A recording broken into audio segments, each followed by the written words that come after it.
Major General Charles Bolden, NASA's top official, thank you for being here. It's my pleasure being here, David. Thank you very much. You were appointed as administrator by President Obama back in 2009, 12th administrator of NASA. Yeah. Of course, over 30 years in the Marine Corps, many years, over a decade with NASA. Talk about some of the amazing missions you went on.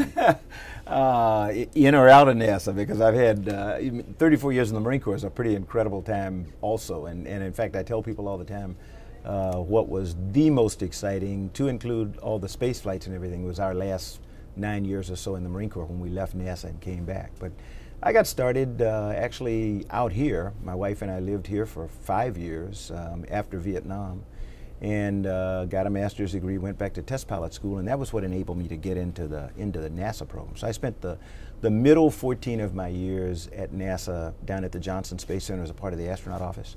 Had a chance to fly the shuttle 4 times. My first flight was in January of 1986.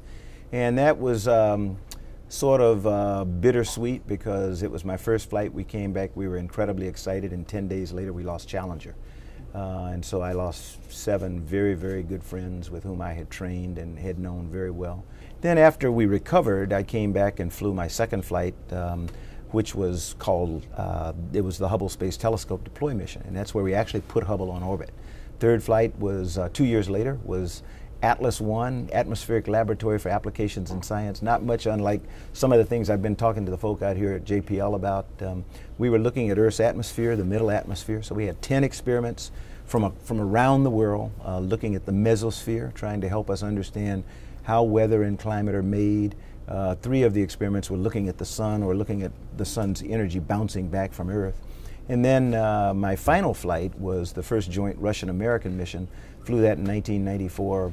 What was your most enjoyable mission, the one you look back on? All 4. Really? I don't have one that I think was better than another one. People ask the question quite a bit. There are different reasons that they were all very exciting. The thing that makes the final mission the one I cherish probably the most is because my family and I had decided that that would be my last flight, so I knew that going in. It was very difficult because I knew every single evolution we did would be the last time I'd do that, you know, as you went through your training and everything. And then, and I knew when we deorbited and got lined up on the runway at KSC, that would definitely be the last time I'd ever land a space shuttle. So it was sort of an emotional thing more than anything else. As the top dog at NASA, what is it like going to, well, if you will, the top dog of the United States, President Obama, and saying, hey, how are you? The good thing is I don't have to go see the president very often, and when I go, it is not how are you. It usually is something that he has asked me to come over to talk about, and it doesn't happen very often because we've been doing relatively well. I get to see him in settings that deal with education and science with some frequency, because I like to call him the education and science president. He does a lot of things that are related to STEM education and science. I find him to be very congenial, a very easygoing person who's very, very focused, incredibly talented at balancing a lot of things at one time. In fact, I tell people a lot of times that the unfortunate thing is that most of us around him can't multitask the way he can. Yeah, so. I'm also guessing you see him to say, hey, Mr. President, I could use a little bit more money. That's been a problem. I don't see him to say that, but he sees it every year when we send our budget over. He understands that very well, and he communicates his displeasure with the Congress at the level of funding that the STEM-related agencies are receiving. You know, things that are really important to him are innovation, building, construction, if you will. He has a saying that the nation that's going to lead the rest of the world, you know, has to out-educate, out-innovate, and out-build everybody else. And he has really tried to do that. How are we going to continue that? Because you have about a $16–17 billion budget for NASA. Let's be honest, it's been cut billions of dollars, and there could be even more severe cuts. Congress and Senate, they're battling. There's a lot of infighting going on. How frustrated are you folks that you don't have the money you need? I wouldn't say we're frustrated. We're realists, and we recognize that it means some of the things that are on the plate are going to come off. Where we try to make the determination is at the front end. We have certain milestones for every project and program that we do, and we talk about them in terms of key decision points.